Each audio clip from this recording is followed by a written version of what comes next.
Haleluya! Yesu anasamehe nini? Yesu anasamehe dhambi.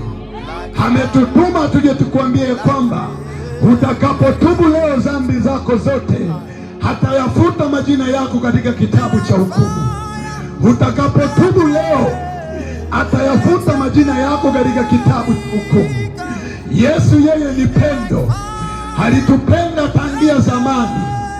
Yesu yeye ni pendo, na anakupenda pamoja na ulevi ulio nao, na anakupenda pamoja na uzinzi ulio nao, anakupenda pamoja na uongo ulio nao, anakupenda pamoja na uchafu ulio nao katika maisha yako.